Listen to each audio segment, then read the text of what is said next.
Bienvenue, c'est la capsule. Une brochette, deux mains.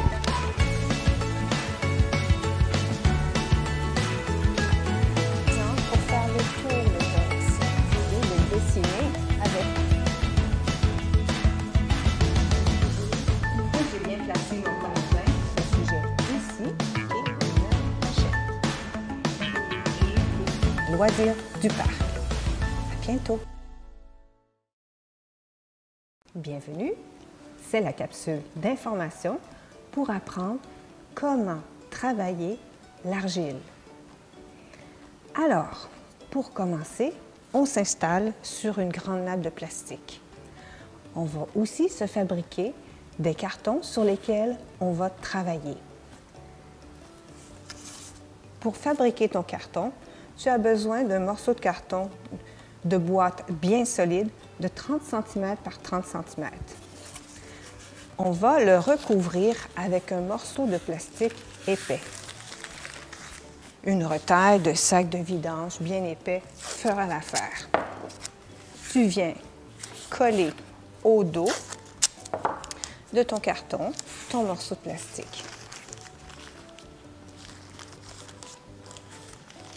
Je le ferme comme il faut, je ferme l'autre côté aussi. Et c'est sur ce carton que je vais travailler. Je fais la même chose de l'autre côté.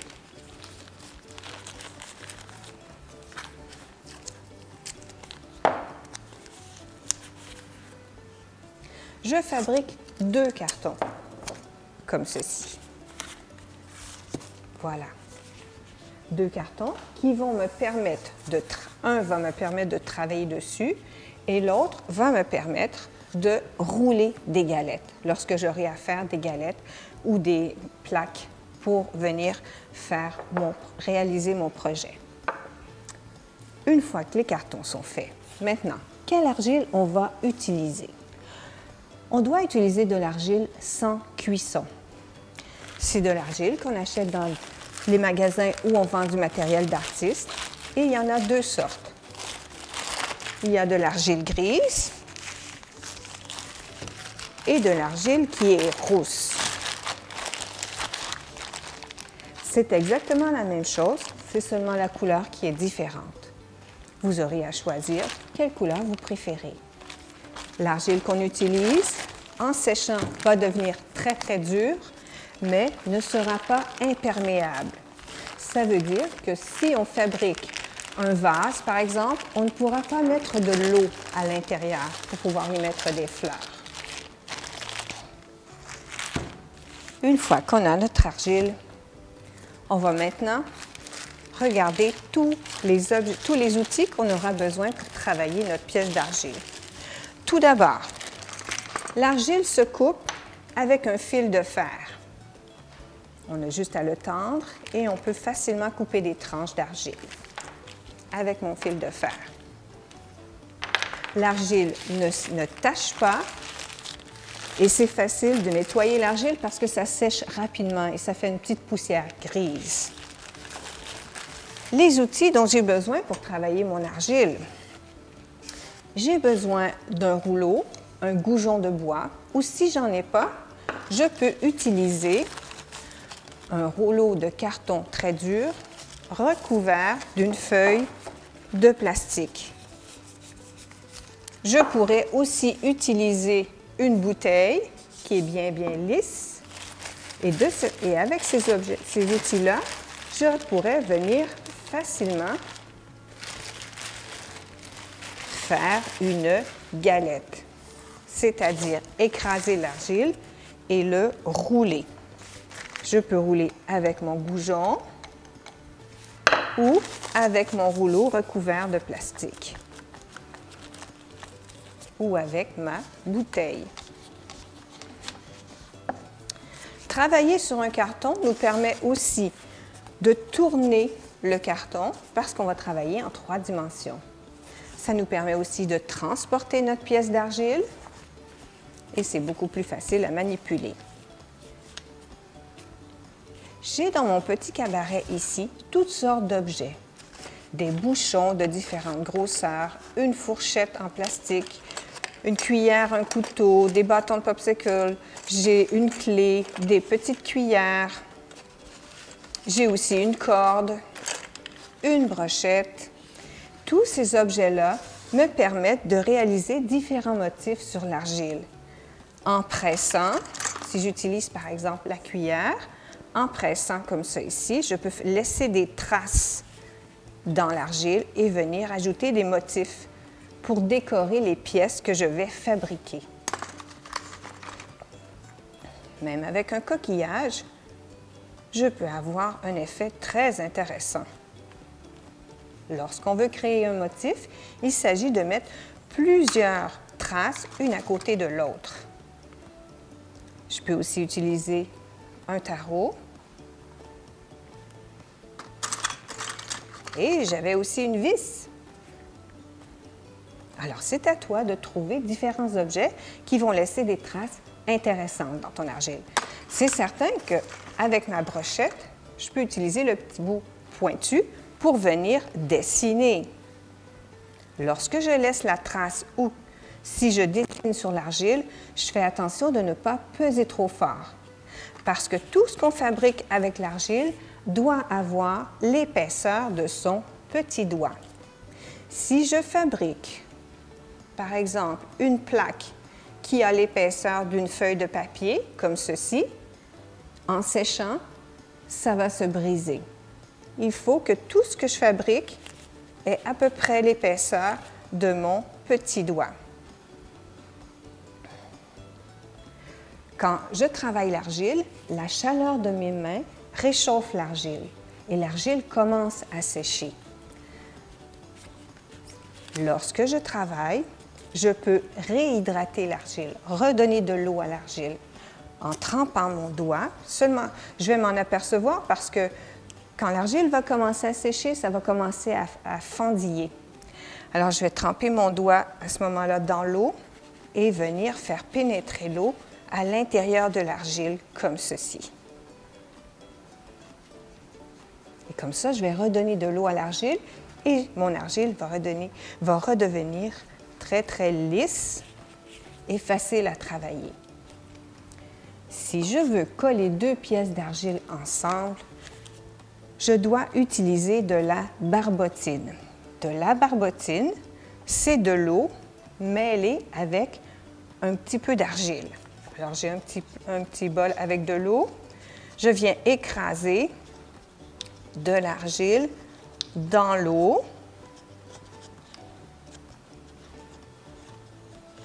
Lorsque j'utilise de l'eau ou de la barbotine, c'est bien important de ne pas en mettre trop.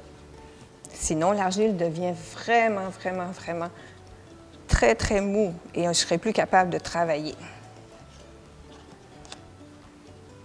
Alors, j'ai écrasé mon argile dans l'eau et là, je vais venir coller deux pièces d'argile ensemble. Je me fabrique un petit colombin.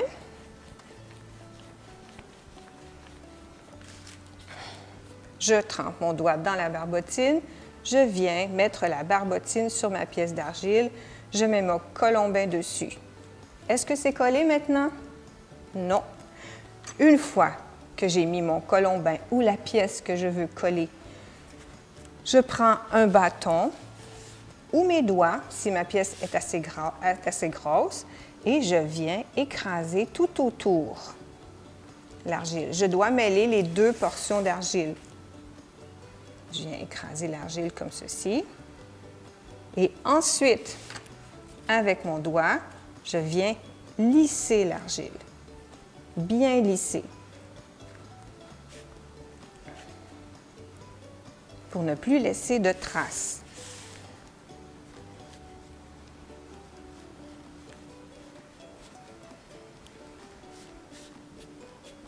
Et voilà, l'argile se façonne facilement. Et voilà, maintenant, mes deux pièces font comme si c'était seulement une pièce. Elles sont bien collées ensemble. Si je n'ai pas le temps de terminer mon travail et que je veux le poursuivre le lendemain, je prends un linge que je vais mouiller et que je vais tordre. La guenille ou le morceau de tissu doit être humide. Je viens le déposer sur ma pièce d'argile et je recouvre ma pièce d'argile ensuite avec un morceau de plastique bien épais. Je dois faire... Je l'emballe comme il faut. L'air ne doit pas passer. Pour conserver mon argile, c'est la même chose. Cette fois-ci, mais pour conserver l'argile, je n'ai pas besoin d'un linge humide, mais je l'emballe toujours dans un sac de plastique bien épais. Si j'ai terminé mon travail et que je veux faire sécher ma pièce d'argile, je laisse ma pièce d'argile sur mon carton et je viens seulement déposer un morceau de plastique par-dessus. Cette fois-ci, l'air doit passer en dessous. Je ne mets jamais ma pièce d'argile au soleil parce qu'elle va sécher trop rapidement et se mettre à craquer et à fendiller. Lorsqu'on met une feuille de plastique par-dessus, ça ralentit le séchage et ça permet à l'argile de sécher lentement. C'est exactement ce qu'on veut. Une fois ma pièce d'argile séchée, elle est très dure, mais elle n'est pas imperméable. Il faut se rappeler de ça. Si je veux, je peux venir avec un papier sablé fin, je peux venir sabler les bavures, c'est-à-dire tous les petits morceaux qu'on voit ici qui dépassent, pour que ce soit bien égal.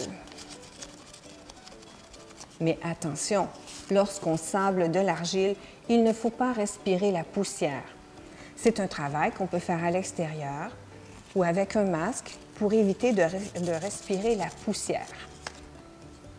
Quand ma pièce, elle est bien à mon goût, que je suis prête à la peinturer, parce que oui, je peux peindre l'argile et je peux utiliser toutes sortes de peintures. Alors, je peux utiliser de la peinture acrylique. Voilà, je vais te donner un exemple. Voilà, je peux utiliser de la peinture acrylique et venir colorer ma pièce d'argile à ma guise. Je peux utiliser de la gouache liquide.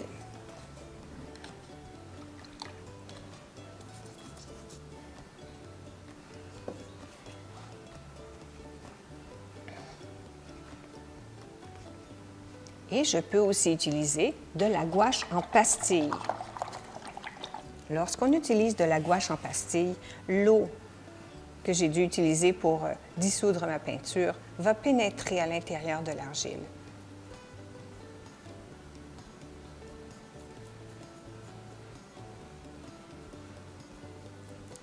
Lorsque ma pièce elle est bien peinte, que j'ai mis la gouache liquide ou la gouache en pastille, il va rester sur la pièce de la poussière. Lorsque je vais frotter mon doigt dessus, il va y avoir un petit peu de poussière sur mon doigt. Je peux me fabriquer un vernis. Pour fabriquer mon vernis, je vais utiliser de l'eau et de la colle blanche.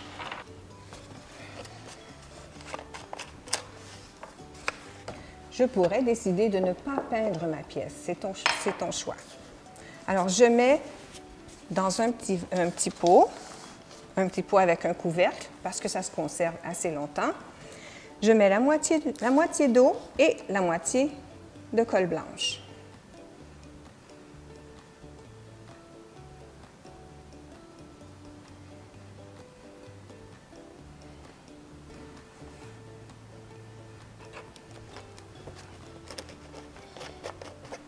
Je mélange bien le tout, comme ceci.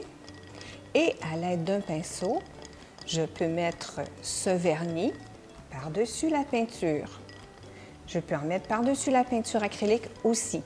La pièce va devenir très, très douce. J'en mets une première couche, je laisse sécher et j'en mets une deuxième couche. Et voilà, mon vernis est prêt. Les pièces que l'on fabrique avec de l'argile, elles vont devenir dures, mais elles restent quand même fragiles. Si toutefois tu as fabriqué une pièce et que la pièce s'est brisée, tu vois comme ma grenouille ici, elle a perdu ses pattes, je peux coller mes pièces d'argile ensemble avec de la colle blanche sans la diluer.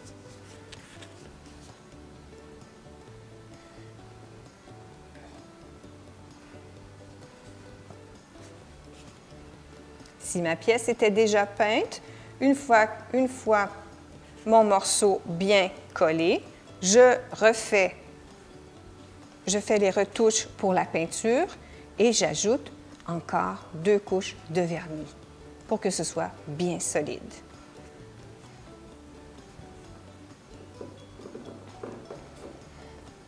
En argile, on peut fabriquer toutes sortes de choses. C'est préférable de fabriquer des animaux. Si on veut faire des animaux, par exemple, des animaux qui sont assis, des personnages qui sont assis, c'est beaucoup plus facile.